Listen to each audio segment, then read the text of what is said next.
दोबारा नहीं, कहना दोबारा नहीं। अपने हाथों से पहनाएगा कन्हा, अपने हाथों से पहनाएगा कन्हा।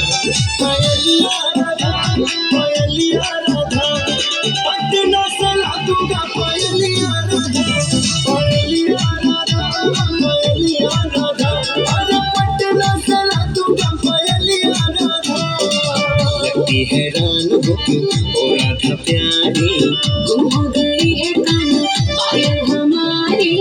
करता है कान्हा तुझसे पक्का वादा, करता है कान्हा तुझसे पक्का वादा।